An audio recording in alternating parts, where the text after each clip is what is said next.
کمزور دل افراد اور ڈپریشن کے مریضوں کو یہ ویڈیو نہیں دیکھنا چاہیے. اور اس وقت پاکستان کی سالمیت ایک انتہائی خطرے میں پڑ چکی ہے.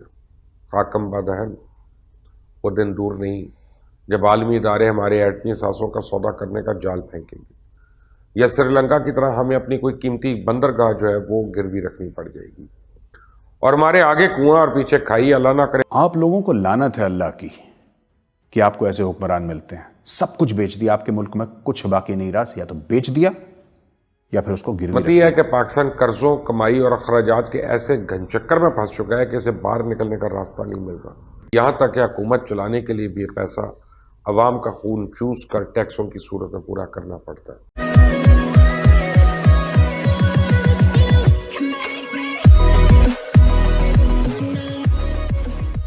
نمسکار دوستو، اب دیکھیے پاکستان کا آپ سب کو پتا ہے کہ ایک طریقے سے بہت ہی بڑھیا فنڈنگ جاتا ہے خالصتان سپورٹرز کو.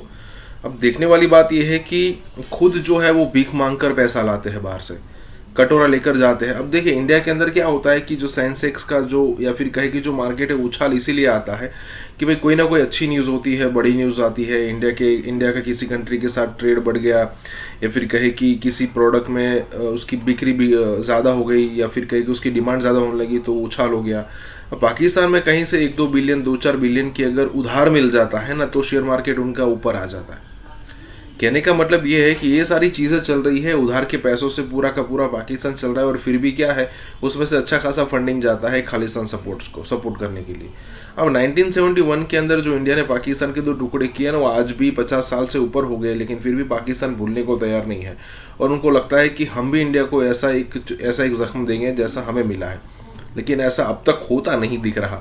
اسی کے ساتھ یہ ویڈیو شروع کرتے ہیں. آپ لوگوں سے ریکویسٹ کروں گا کہ کمزور دل افراد اور ڈپریشن کے مریضوں کو یہ ویڈیو نہیں دیکھنا چاہیے، کیونکہ آج کی ویڈیو میں میں آپ کو ہوشربا معلومات فراہم کروں گا جس سے یہ ثابت ہوتا ہے کیسے پاکستان کے فیصلہ ساز پاکستان کے ڈیتھ وارنٹس پہ دستخط کر چکے ہیں اپیرنٹلی، اور پاکستان ایک ایسی مصیبت میں پھنس چکا ہے جس سے نکلنا موجودہ دور تو دور کی بات ہے، اگلے کئی اشروں میں بھی پتہ نہیں کیسے ہم نکل پائیں گے.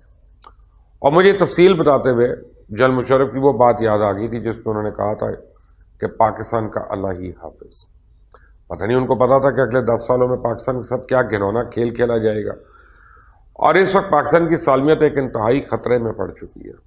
خاکم بادہن وہ دن دور نہیں جب عالمی ادارے ہمارے ایٹمی اثاثوں کا سودا کرنے کا جال پھینکیں گے، یا سری لنکا کی طرح ہمیں اپنی کوئی قیمتی بندرگاہ جو ہے وہ گروی رکھنی پڑ جائے گی، اور ہمارے آگے کنواں اور پیچھے کھائی. اللہ نہ کرے ہمیں وہ دن دیکھنا پڑے، اور اللہ تعالیٰ پاکستان کا حامی و ناصر ہو. پتہ نہیں یہ پاکستانی قوم کی بدقسمتی ہے کہ پاکستان قرضوں، کمائی اور اخراجات کے ایسے گھن چکر میں پھنس چکا ہے کہ اسے باہر نکلنے کا راستہ نہیں مل رہا. معیشت ٹھیک ہے تو سب ٹھیک ہے، اور معیشت خراب ہے تو سب خراب ہے. نہ علاج کے لیے پیسہ، نہ تعلیم کے لیے، نہ ہیومن ڈیولپمنٹ کے لیے، نہ عوامی فلاح کے لیے منصوبوں کے لیے. یہاں تک کہ حکومت چلانے کے لیے بھی یہ پیسہ عوام کا خون چوس کر ٹیکسوں کی صورت میں پورا کرنا پڑتا ہے. اسے مہنگائی میں مزید اضافہ اور لوگوں کے بجٹس آؤٹ ہو رہے ہیں. جب لوگوں کے اخراجات پورے نہیں ہوتے تو پھر قرض لیا جاتا ہے اور غربت میں اضافہ شروع ہوتا ہے. غربت کسی بھی قوم یا کسی بھی ملک کے عوام پہ بدترین ظلم ہوتا ہے. مہنگائی بدترین ناانصافی ہے جو بغیر کسی ٹیکس اور غیر قانونی طریقے سے عوام کی جیبوں سے پیسہ نکال دیتی ہے. دوستوں، بہت ایک سوچنے والی بات ہے. آپ کے موٹر ویز گروی رکھ دی، آپ کے فری ویز گروی رکھ دی، آپ کے بلڈنگز گروی رکھ دی، ٹھیک ہے. آپ کے ایئرپورٹس ہیں، آپ کے اسلام آباد، لاہور، کراچی کے ایئرپورٹ گروی رکھ دیے، آپ کے F9 اسلام آباد کا پارک گروی رکھ دیا. اور یہ تو چھوٹی بات ہے، آپ کی غیرت، آپ کی عزت بھی گروی رکھ دی. آپ نے کس ملک میں ایسا دیکھا ہے؟ آپ نے کس ملک میں ایسا دیکھا ہے ایسے ہوتے ہوئے؟ یہ ملیشیا نے 2002-2003 میں سکوک بانڈز نکالے تھے اپنے، اب بولا تھا کہ صاحب ہم اتنی زمین گروی رکھیں گے اور اس پہ ہم آگے کام بڑھائیں گے، کیونکہ اسلامک ہے. اسلامک کیسے بھائی؟ کیونکہ اس میں بیاج نہیں ہے، اس میں سود نہیں ہے. تو بولا صاحب بہت بڑھیا، اسلام کا حوالہ لے کے، اسلام کے پیچھے آڑ لے کے اور فائرنگ شروع کر دی صاحب ان لوگوں نے. اچھا، آپ لوگوں نے سیکھا بہت جلدی، اور آپ نے اپنے پورے قومی اثاثے چینیوں کے قدموں پہ رکھ دیے. اور اس حمام میں سب ننگے ہیں دوست، چاہے وہ نواز شریف ہو،